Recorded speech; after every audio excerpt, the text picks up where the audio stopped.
Magandang umaga, mga kapatid. Magandang umaga din naman.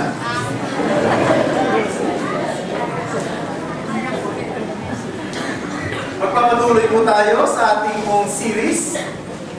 Dito po sa unang sulat ni Juan, or the first epistle of John. At ito ay pinamagatan natin that our joy may be full.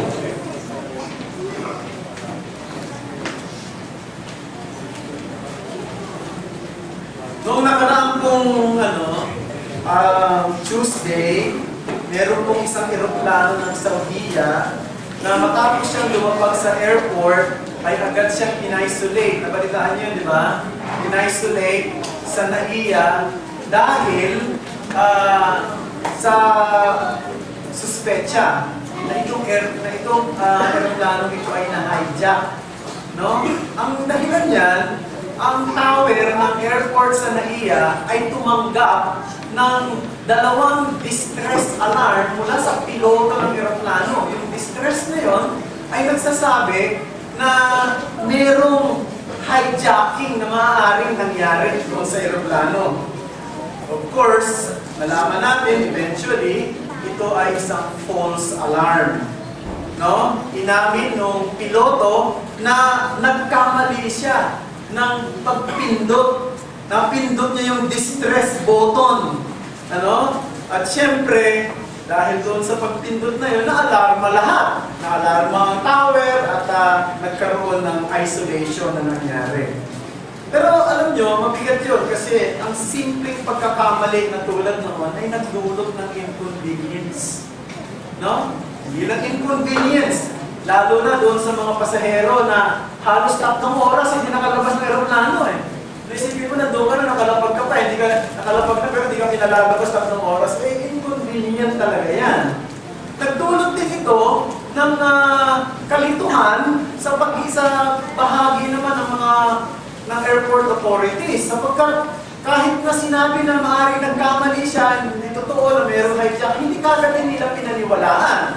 Dahil nga maaaring pwede daw na may nakatutok na barel doon sa piloto, no? At sinasabing wala naman talagang problema, kaya hindi rin nila ito basta agad-agad na pinaniwalaan. Kaya ng mga pulis ay nakapaikot doon sa aeroplano at maraming bagay pa. At syempre, nagdulot din ito ng pangamba sa mga taong mga mahal sa buhay na nag-aantay doon sa kanilang susunduin, no, na nakasakay sa aeroplano niya. Now, binanggit ko yan kasi ang simpleng pagkakamali, mayroong epekto eh. Di ba? Pero gaano pa kaya kung ang pagkakamali ay may kinalaman sa larangan ng pananampalataya? Kung ang pagkakamali ay sa maling aral na narinig mo, niyakap mo, pinaniwalaan mo, alam mo ba ang epekto nun? Hindi lang inconvenience, hindi lang legali, ang epekto nun ay kinalaman sa kalalagayang pangkaluluwa mo. No? What is at stake when you embrace a false teaching is the condition of your soul. At alam nyo, yan ang dahilan kung bakit itong si Juan ay sumulat. Ang unang sulat ni Juan ay mayroong 2 layunin. Ang unang layunin ay para tiyakin na ang mga totoong nanampalataya kay Jesus may buhay na walang hanggan. At kung natiyak mo na may buhay na walang hanggan ka, ito'y magdudulot ng kagalakan. Pangalawang layunin ay para sangsalain ang maling aral. Sapagkat ang maling aral, hindi lang nagbabawas ng kagalakan ng isang Kristiyano, kundi ang nakasalalay rito ay ang kalalagayang pangkaluluwa niya. Kaya napakahalaga na matitiyak ng isang mananampalataya o ng isang tao na ang kanyang pinaniniwalaan ay totoo. Ang kanyang niyayakap na doktrina ay totoo at nakabatay sa salita ng Diyos na totoo. Yan ang mensahe na gustong dalhin sa atin dito ni Juan. Ang mensahe ay ito. Truth is not only God's character, but every genuine Christian's commonality with God. Ang katotohanan ay hindi lang katangian ng Diyos, kundi dito tayo nagkakaroon ng kaisahan sa Diyos. Kung Kristiyano kang totoo, meron ka dapat kaugnayan sa katangian ng pagiging totoo ng Diyos. Yan ang gustong sabihin sa atin ni Juan dito sa ating babasahing mga talata ngayon. Yung una, binanggit ko na, pero ngayon ibabasahin natin ang unang Juan, Kapitulo 1, talatang 5 hanggang ito. 1 John chapter 1, verses 5 to 7. Basahin po natin. 1 John chapter 1, verses 5 to 7. At ito ang mensahe na aming narinig sa Kanya, at sa inyo na aming ipinahahayag, na ang Diyos ay liwanag, at sa Kanya'y walang anumang kadiliman. Kung sinasabi natin tayo'y may pakikisama sa Kanya, at tayo'y lumalakad sa kadiliman, nagsisinungaling tayo, at hindi natin ginagawa ang katotohanan. Ngunit, kung tayo'y lumalakad sa liwanag, na tulad niya na nasa liwanag, may pakikisama tayo sa isa't isa. At ang dugo ni Jesus na Kaniyang anak ang lumilinis sa atin sa lahat ng ating kasalanan. So, maliwanag dito sa binasa natin, ang katangian ng Diyos ay binanggit. At ang katangian niyan ay ang pagiging totoo ng Diyos na dapat din nakikita sa lahat ng mga totoong may pananampalataya. Nais ko hatiin sa dalawang bahagi ang ating pag-aaral ngayon. Una, tingnan natin the affirmation of God's moral likeness. Pangalawa, the application of God's moral likeness. Una-una, the affirmation of God's moral likeness. Sa talatang 5, basahin natin ulit, ito ang mensahe na aming narinig sa Kanya. At sa inyo'y aming ipinahahayag na ang Diyos ay liwanag at sa Kanya'y walang anumang kadiliman. Now, simulan ni Juan ang kanyang mensahe sa Diyos. Mahalaga yan. Ang mensahe ng Ebanghelyo ay hindi nagsisimula sa tao at sa pangangailangan ng tao, kundi nagsisimula sa Diyos at sa katangian ng Diyos. Ang paraan para maintindihan natin ang halaga ng mensahe ng Ebanghelyo ay malaman natin kung sino talaga ang Diyos. Ano talaga ang kanyang katangian? Alam nyo, walang duda na marami sa atin ay naniniwala sa Diyos. Ang totoo, kahit hindi mo alam ang Biblia, naniniwala ka sa Diyos, hindi ba? May mga tao, hindi naman nakapagbasa ng Bible, pero naniniwala sa Diyos. Ano ang batayan nila na mayroong Diyos? Ang sanglilikha ay nagpapahayag na mayroong Diyos. Yan ang sinabi sa Psalms 19 verse 1. The heavens declare the glory of God. Ang kalangitan ay nagpapahayag ng kaluwalhatian ng Diyos. Ang sanglilikha, ang batas ng kalikasan, lahat ng yan ay nagsasabi, merong Diyos na umiiral sa sangsinukop na ito. Merong isang matalino at makapangyarihang manlilikha. Pero yun lang ang sinasabi ng langit. Yun lang ang sinasabi ng daigdig. Yun lang ang sinasabi ng sanglilikha at ng batas ng kalikasan patungkol sa Diyos. Wala nang iba. Yun lang. Sinasabi lang niya, mayroong Diyos.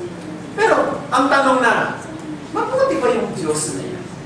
Mabait ba siya? Ano ba yung katangian niya? Mahabagin ba siya? Naiintindihan niya ba ang sitwasyon ko? Mahal niya ba ako o galit siya sa akin? Ano ba ang gagawin ng Diyos na ito sa akin kapag namatay na ako? Saan niya ako dadalhin? Lahat ng yan, mga kapatid, ay hindi kayang sagutin ang sanglilikha. Lahat ng yan ay hindi nasasagot ng kalikasan. Tahimik ang kalikasan sa mga innermost or deeper longings of our heart. Pero nais kong sabihin, dapat malaman natin at maintindihan natin kung sino talaga ang Diyos. At para malaman natin at maintindihan kung sino ang Diyos, dapat magpahayag ang Diyos sa atin. Ilantad niya ang kanyang sarili sa atin. Ang katangian niya sa atin. At of course, ilalantad niya ang kanyang katangian sa pamamagitan ng kanyang aklat na isinulat. At dito si Juan, binanggit niya rito ang isa sa mahalagang katangian ng Diyos. Ano yun? Sabi sa talata, ang Diyos ay liwanag. God is light. Now, tingnan natin ang unang bahagi dito sa ilalim na. The source of the message. Saan ang galing ang mensahe na God is light? Sa talatang 5, ang sabi doon, narinig namin ito sa Kanya. We have heard from Him. Sino yung Him? Si Jesus Christ. Ang tinutukoy rito na Him. Sinasabi ni Juan, siya, bilang apostol, ay saksi kung sino si Jesus. Nakita niya si Jesus. He is an eyewitness of Jesus in the flesh. Nakita niya, narinig niya si Jesus kung paano magturo, nahawakan niya ang katawan ni Jesus, kasama siya sa tabing 2 apostol ni Jesucristo. Si Jesucristo, na ang sabi niya, galing sa pasimula. Galing sa pasimula. Si Jesucristo na Diyos mismo. Ito, alam niyo mahalaga ito sa original na sinusulatan ni Juan, yung tinatawag na immediate recipient ng kanyang letter. Kasi, noong panahon na yon, may mga katuruan na pumapasok sa iglesia patungkol kay Kristo at patungkol sa Diyos. At iba-iba ang naririnig nila. Sino ba ang paniniwalaan nila? Yung mga taong ito na hindi naman nakita si Jesus at narinig si Jesus na nagturo, o si Juan na mismong eyewitness, na mismong disipulo, na mismong nakakita, nahawakan si Jesus. Eh syempre, kung sino yung eyewitness, yun ang paniniwalaan mo. Eh di ba? Eh di ba sa batas, mayroong tinatawag na hearsay at mayroong tinatawag na direct witness. Eh mas paniniwalaan ng korte yung isang tao na mismo nakakita nung pangyayari kaysa sa isang tao na narinig na lang niya kung ano yung nangyari. At yun ang dapat nating tandaan dito. No? Ang punto niyan, mga kapatid, ano man ang sasabihin ni Juan patungkol sa Diyos, hindi ito figment ng kanyang imagination. Hindi ito opinion niya lang. Ito ay isang reliable information, for it comes directly from Jesus, who is not only from the beginning, but with God from the beginning. So the source of the message is no less than the Lord Jesus Christ. Sabi niya ito, we have heard from Him. Pangalawa, the substance of the message. Ano yung substance? Sabi, God is light, and there is no darkness at all. Ang Diyos ay liwanag at walang anumang kadiliman sa Kanya. Tapos unang-una, sinasabi ni Juan kung sino ang Diyos, what God is. At pagkatapos, sinabi niya, what God is not. God is light. What is God? What God is not. In Him, there is no darkness at all. Now, alam niyo, gumagamit si Juan dito ng symbolic language. Balik na naman tayo dyan. Dahil yan ang discussion natin sa Sunday School kanina, no? Mga symbolic language. Nung sinabi ni Juan na ang Diyos ay liwanag, hindi niya sinasabi na ang Diyos ay liwanag in physical sense. Halimbawa, parang bumbilya. Liwanag ng bumbilya, liwanag ng araw, liwanag ng bituin, liwanag ng apoy, ng bonfire o ano. Hindi yun ang ibig sabihin ni Juan ng pagiging liwanag ng Diyos. Eh ano nga bang ibig niyang sabihin? Ang mga komentarista ng Biblia ay mayroong iba't ibang suggestion. Pero ako'y kumikiling sa paniniwala na ang ibig sabihin ng light dito ay truth, katotohanan. Na bakit ko nasabi na truth ang ibig sabihin ng light na yon? Merong analogy na binanggit dito sa Juan sa verse 6. Basahin natin yung verse 6. Ang sabi sa verse 6, kung sinasabi natin tayo'y may pakikisama sa Kanya, at tayo'y lumalakad sa liwanag, lumalakad sa kadiliman, nagsisinungaling tayo. Hindi natin ginagawa ang katotohanan. Para sa inyo yung analogy niya? Sinasabi mo, may pakikisama ka sa Kanya, pero lumalakad ka sa kadiliman. Ano ang opposite ng kadiliman? Liwanag. No? Kung ikaw ay namumuhay sa kadiliman, ang sabi ni Juan, wala ang katotohanan sa iyo. So yung ibig nga sabihin dito ng salitang liwanag, ay katotohanan. Truth! No? Pag sinabi ng God is light, in His mind, ibig nga sabihin, God is truth. God is the true God. No? He's saying that God is the truth unmixed with falsehood or errors. Now, hindi naman niya sinasabi na yung katotohanan ang siyang katangian lang ng Diyos. Of course, maraming katangian ng Diyos. Sa 1 John chapter 4, verse 8, sabi na, ang Diyos ay pag-ibig. Sa John chapter 4, verse 24, sabi niya, ang Diyos ay Espiritu. Pero dito, sa pagkakataon ito, ang binibigyan ng diin ay ang pagiging totoo ng Diyos. Yun ang kanyang dinidiin. Yun ang kanyang inilalahad sa mga bumabasa ng kanyang sulat. Yun ang kanyang ina-highlight dito. This is the moral likeness of God. He never lies. Hindi siya nagsisinungaling. Hindi siya nagdadaya o nanliling lang ng tao. Hindi niya kinokontra ang kanyang sarili. No? Hindi siya nagsasabi ng totoo lang, kundi nakikita sa kanyang pagka-Diyos ang katotohanan. Ang katotohanan ang nagpapaliwanag ng kanyang pagka-Diyos. The truth defines His being. At alam niyo, mga kapatid, yan ang malaking gap. Yan ang malaking puwang na humihiwalay sa tao sa Diyos. Ang Diyos ay totoo. Tayo ay hindi totoo. Kung may pagkatotohanan man tayo minsan nasasabi at ginagawa, malayo sa pagiging totoo ng Diyos. Kung may katotohanan man tayo ginagawa, no? May halo na kamalian. May halong kasalanan. May halong minsay panlilinlang. Diba sabi ni Pablo, Romans chapter 3 verse 4, let God be true, but every man a liar. Ano yung kanyang, yung comparison. Let God be true, and let every man be a liar. And this is the reason why. Bakit ang tao hindi katanggap-tanggap sa Diyos? Sa banal na presensya ng Diyos. Dahil ang katangian natin ay eksaktong salungat sa Diyos.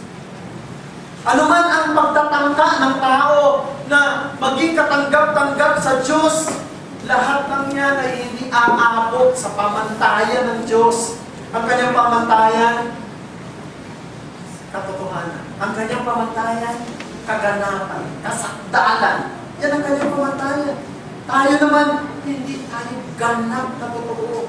Taglay ng ating katangian at ang katatayuan ng pagiging makasalanan. At kung meron lang talagang totoo sa atin, tayo makasalanan. No? Hindi lang sa katatayuan, kundi sa ating mga ginagawa. We are not only sinner by status, but we are also practicing sinners. Tayo'y walang pag-asa. Maliban na si Kristo ay dumating sa atin. No? Tayo ay hopeless until Christ came at iligtas tayo sa isang kahabag-habag na kondisyong ito. Napunta tayo sa pangalawang bahagi, the application of God's moral likeness. Basahin natin ang verses 6 and 7. Kung sinasabi natin tayo ay pakikisama sa Kanya at tayo lumalakad sa kadiliman, nagsisinungaling tayo at hindi natin ginagawa ang katotohanan. Ngunit kung tayo lumalakad sa liwanag, na tulad niya na nasa liwanag, may pakikisama tayo sa isa't isa at ang dugo ni Jesus ng Kanyang anak ang lumilinis sa atin sa lahat ng kasalanan. Now, dito sa mga talatang ito Ipinapakita na yung saving relationship with God is defined by the word fellowship. Or fellowship with God. Pakikisama sa Diyos. Kung ikaw ay totoong ligtas, kung meron kang relasyon kay Kristo, no? Ikaw ay may pakikisama sa Diyos. Na yung salitang fellowship, binigyan mo na ng pansin niyo noong nakaraan, ay nanggaling yan sa wikang Griego na koinonia. Koinonia. Yung salitang koinonia, ito po ay pwede natin i-translate na sharing in common or having in common. Yan ang root word niya, sharing in common. Isang example niyan ay nasa Romans 15 verse 26. Sa Romans 15 verse 26, ito mababasa natin. Sabi sa English, "For Macedonia and Achaia have been pleased to make some contribution." Ang translation sa English, contribution. Pero sa wikang Griego, koinonia yun. No, koinonia. They make some koinonia or contribution or fellowship or sharing for the poor among the saints at Jerusalem. So, ibig sabihin, yung commonness, yung pagiging common o pagiging isa ng mga taga-iglesia sa Macedonia at iglesia sa Achaia ay doon sa sila'y parehong nag-share ng kanilang mga resources para sa mga mahihirap na kapatid doon sa Jerusalem. Nag-share sila ng pera para sa kanila. And therefore, nung sinabi ni John dito, meron tayong pakikisama sa Diyos, sinasabi niya, we have commonness with God. We have commonness with God. Pag sinabing commonness with God, hindi ibig sabihin, meron tayong pagkapareho sa Diyos sa usapin ng pagka-Diyos. Hindi po. Ang Diyos ay Diyos. Hindi tayo kailanman magiging tulad ng Diyos sa pagka-Diyos. No? Pero, may katangian ang Diyos na ang mga anak ng Diyos ay dapat makita rin sa kanila. Ano yun? Yung pagiging totoo. Truthfulness. No? The character is in the area of truthfulness. This commonness is not in terms of divinity, but in terms of character. The character of truthfulness. Now, under this, let me say,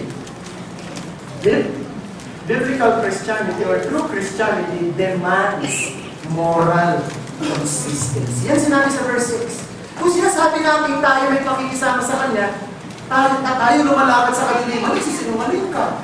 Wala sa iyo ang katotohanan. Ano sinasabi nun? Ang totoong Kristyanismo, nagdedemand ng moral consistency. Kung ikaw ay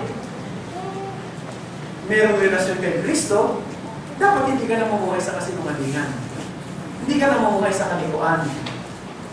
Yan ang sinasabi. Pero kung sinasabi mo may relasyon ka kay Kristo, namuhay ka sa kalikuan, ang tawag doon na inconsistency.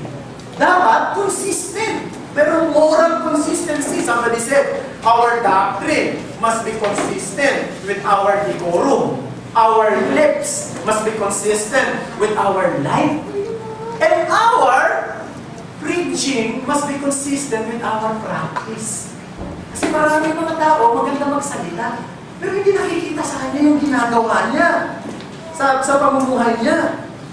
Kung sinasabi ng isang tao, may pakikisama sa Diyos, pero lumalakad siya o namumuhay sa kadiliman ng pagiging makasarili o pagmamahal sa sarili, no? O ang inuunan na sa lahat yung kanyang personal na interes, dinadaya niya yung kanyang kapwa, nabubuhay siya sa kasinungalingan, hindi siya totoong Kristiyano, hindi siya totoong born again. Akala na lang born again siya. Alam niyo, pagkakasama ng mga born again, hindi ibig sabihin born again ka na. No? Dapat ang pamumuhay natin ang nag-define niya. Truth is not just telling. It is doing. May mga tao, kaya niyang ipaliwanag yung doctrines of grace. Pero hindi siya gracious. Ano? Kaya niyang ipaliwanag ang doktrina ng biyaya, pero hindi mabiyaya. No? Kaya niyang sabihin ang lahat ng mga bagay na tama patungkol kay Jesus. Pero ang kanyang puso ay puno ng galit, puno ng pagkapuhi, puno ng inggit, puno ng kapaitan, puno ng kayabangan. Ay, tama ba yun? Alam niyo, meron akong nakilalang tao. Napaka-sweet sa asawa niya, sa public. Pero nalaman ko, pag sa loob na ng bahay, sinasaktan na yung asawa. Tama ba yun? Ha?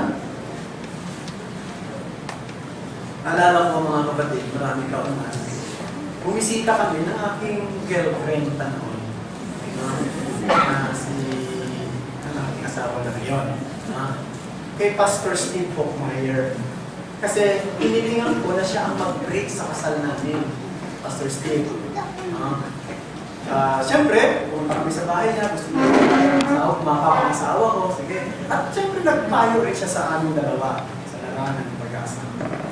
No, sinabi pa nga niya, kaya natatanda ako, sabi niya sa kay Lisa, bakit mo pinili si George? No? Huwag na natin pag-usapan yung pagiging buwan ko niya. Given na yan. Joke lang po. Kasi parang natutulong na kayo eh. No? Bakit ko siya pinili? Dahil ba pastor siya? Hindi ko na matandaan ang sagot niya doon. Pero, nagkwento siya sa amin. Alam mo, meron daw nangyari doon sa church nila sa Amerika. Meron isang babae na talagang nakipag-relasyon siya sa isang magpapastor. So, siyempre secure eh, di ba? Security. Maaaring hindi security sa pera, pero ano mo yung pastor, di ba? Bait yan, maganda. So, maaaring ganun ang concept niya. Pero, nung nag-asawa na sila, bangkuhan pala ang kanyang ginagawa. Sapagkat lumabas na itong lalaking ito na nasa pre-pastor eh, inambubugo ng kanyang asawa. Malungkot. Nakakalungkot makarinig ng ganyan. Ano? Sabi ko, hindi ka pastor, narinig mo, meron pa ganyan. Of course, to make the long story short, yung pastor na yan ay tiniwala sa sila. At hindi ko alam kung ano malalagayan niya ng ganyan. Pero ano ang gusto ko sabihin kaya ako binabanggit ito? Binabanggit ko ito, mga kapatid, dahil may mga tao na maganda sa labas, pero hindi naman totoo sa kanyang puso. Pwede natin madaya ang sarili natin, pwede natin madaya ang mga tao sa paligid natin, pero kailanman hindi ang Diyos. Sapagkat kilala tayo niya eh. Ang puti, ang itim ng ating pagkatao, kilala ng Diyos. Yung mga naitatago natin sa pinakamalapit na tao sa atin, hindi natin maitatago sa Kanya. Hindi ba? Kaya nga kinakailangan natin magsuri lagi ng ating mga sarili. E minsan ang dali natin magsuri ng ibang tao eh. Madali natin suriin yung iba, yung katabi natin, no? Pero yung sarili natin, hindi natin nasusuri. Tandaan natin, lahat tayo haharap sa Diyos. Kung kailan yan, maaaring sa panahon ng kamatayan mo, o sa panahon ng dating ni Jesus dito sa mundo, sa kanyang sa huling araw. At ang sino man, no, na lumalakad sa kadiliman, ngayon, no, sa araw na siya haharap sa Diyos, magigising siyang tulad doong mga babae, naalala niyo yung foolish virgins sa Matthew chapter 25, na nag-aabang doon sa lalaki ikakasal, pero wala silang sapat na langis para sa kanilang sulok. Nung nakatulog na sila, at nagising natin darating na yung lalaking ikakasal, yung mga may sapat na langis, nakapaghanda sila, pero yung mga wala sapat na langis, kulang! Kung nangihingi sila, hindi sapat lang para sa kanila. Bumili muna kayo. Ay, kaso mo, wala nang pagkakataon. Sinarado na yung pintuan. Hindi na sila nakapasok sa kasalan. Ang ibig sabihin sa araw na yun, sarado na ang pintuan ng kaligtasan. Kaya pag-isipan natin, Christian ka ba ngayon? Nananampalataya ka ba ngayon? Ikaw ba talaga yung totoong Kristiyano? Baka akala mo lang, pero nasa simbahan ka. O nabautismohan ka, may babaptize tayo. Nabaptize na siya. Pero inamin niya. Sa totoo lang, hindi pa siya talaga mananampalataya kung siya nabautismo. Maring ganun. Okay, magsulit tayo ating sarili. Because true Christianity demands moral consistency. Ang totoong Kristiyano, hindi man siya ganap, sakdan sa kanyang buhay, may pagbabago. Pangalawa, true Christianity declares spiritual intimacy. Verse 7. Ngunit kung tayo'y lumalakad sa liwanag, na tulad niya na nasa liwanag, may pakikisama tayo sa isa't isa. At ang dugo ni Jesus ng kanyang anak ang lumilinis sa atin sa lahat ng ating kasalanan. Ang pananampalataya kay Jesus ay hindi lang nagdadala sa atin sa pakikipag-isa kay Jesus, kundi nagdadala sa atin sa pakikipag-kaisa sa lahat ng kapwa natin totoong Kristiyano. Ang Christianismo po ng Bible, Christian life is not a solitary life. No? Christian life is not a solitary life. But a life lived in fellowship with God and with our fellow believers. Yung attitude ng isang tao, ako naman ay may pakikisama sa Diyos. Pero yung mga ibang tao, bahala na sila sa buhay nila. Yung conflict yung personality namin. Hindi tama yan, mga kapatid. Hindi mo naiintindihan ang Ebanghelyo. Ang dugo ni Jesus, na siya naglinis o tumigis doon sa krus, ay hindi lang naglinis ng kasalanan ng mga totoong mananampalataya, kundi naglipat sa kanila mula sa kadiliman tungo sa liwanag. Mula sa pagiging anak ng kapuotan tungo sa pagiging anak ng Diyos. Mula sa kaharian ng kadiliman tungo sa kaharian ng liwanag. Kaya nga, ang Diyos ay ang ating Ama. Si Jesus ang ating hari at panganay na kapatid. Habang ang lahat ng mga totoong Kristiyano ay mga kapatiran natin. Brothers and sisters in spiritual realm. We have fellowship with one another. Ibig lang sabihin niya, kung tayo may pakikisama sa isa't isa, dapat mahal natin ang isa't isa. No? Mahal natin ang isa't isa, nagmamalasakit tayo sa isa't isa, hinahanap natin ang interes na mabuti para sa kanila. We seek the interest not of ourselves, but our brothers. Yes. Tayo ay obligado na magpayuhan sa isa't isa. No? Pwede niyo rin payuhan ako. Mga kapatid, hindi ko sinasabing dahil pastor na ako, hindi ako pwede pagpayuhan. Pwede. No? Pwede magpanalingan tayo sa isa't isa. No? Mag-correct. Ituwid ang isa't isa. Tulungan na ang isa't isa para sa pagprogreso ng ating relasyon sa Diyos. Wala, hindi tayo naririto para ibagsak ang isa't isa. No? Hindi tayo naririto para gamitin ng iba para sa sarili nating interes. No? Hindi tayo naririto para pumanap ng kliyente at mga downline sa ating networking business. Minsan may mga ganyan pumupunta sa simbahan no? Kasi para malaki ang kanya, malaki itong church nila. No? Malalim kaagad ang downline ko kapag nakuha ko si pastor. Ano ba yan? No? Hindi ko sinasabing mali yung networking business. I'm not saying bad yan. Ang sinasabi ko, hindi tayo naririto, hindi mo gagamitin yung mga kapatid mo para sa sarili mo. No? Hindi mo gagamitin sila para lumalim yung downline mo, para dumami naman yung kita mo. Ano yan? Sabi ng 1 Corinthians chapter 10, verse 24, huwag hanapin ng sinuman ang kanyang sariling kapakanan, kundi ang kapakanan ng iba. Philippians chapter 2, verses 4 to 7. Maganda yung verse na yan. Basahin natin. Philippians chapter 2, Filipos, kapitulo 2, 4 hanggang 7. Filipos, kapitulo 2, 4 hanggang 7. Sabi rito, huwag tingnan ng bawat isa sa inyo ang kanyang sariling kapakanan, kundi ang kapakanan ng iba.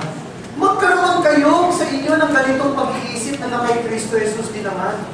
na siya, bagamat nasaan yung Diyos, hindi niya itinuring na isang bagay na dapat pang hawakan ang pagiging kapantay ng Diyos. Kundi hinubaran niya ang kanyang sarili. Kinuha ang anyong alipin na naging katulad ng tao. Verse 8, at palibhasa'y natagpuan sa anyong tao, siya'y nagpakababa sa kanyang sarili, naging masunurin hanggang kamatayan, maging sa kamatayan sa krus. Ganyan daw dapat mag-isip ang mga Christian. Tulad ng kanyang Panginoon. Ang kanyang Panginoon na si Jesus, hindi niya iniisip ang sarili niya. Siya ay Diyos. Ano ginawa niya? Hinubaran niya ang kanyang sarili. Siya ay nagkatawang tao, nagpakababa, naging alipin para sa kapakanan ng iba. Sana ganyan din tayo. No? Kasi kung hindi tayo ganyan, bakit hindi tayo Kristiyano? So ang tanong, ikaw ba nakatitiyak ka na nag-iinis ka na ng dugo ni Jesus o hindi pa? Nakatitiyak ka ba? Nakabahagi ka na sa kaharian ng liwanag o hanggang ngayon nandun ka pa sa kadiliman? Kung hindi, hindi magkakataon na ng oras dito. Huwag mo nang ipagpabukas yan para hindi na dumating ang bukas sa'yo. Anong dapat mong gawin? Lumapit ka na kay Kristo ngayon. Huwag kang lumapit sa pulpito. Huwag kang lumapit sa pastor. Lumapit ka kay Kristo sa daan ng pananampalataya at pagsisisi. Isuko mo yung buhay mo sa kanyang pagiging Panginoon. Sabihin mo ngayon, hindi na ako ang Panginoon. Ikaw na. Yan dapat mo gawin. Ang totoong Kristiyano kasi ay nagbabago. Hindi yan hanggang sa siya maging kamukha ni Jesus. Hanggang sa siya lumalakad sa liwanag at namumuhi sa kadiliman. At ang aking hamon sa bawat isa sa atin na naririto, sana, no? Sana, hangarin natin. Sana ito yung maging goal natin, maging aim natin. Na maalala tayo na mga tao, hindi bilang isang matagumpay sa ating propesyon, hindi bilang isang matagumpay sa ating mga larangan, hindi maalala tayo bilang mga taong tumuong nakaranas ng katotohanan ng Diyos, nagmamahal at namumuhay sa katotohanan ng Diyos, at handang mamatay alang-alang sa katotohanan ng Diyos. Maraming salamat sa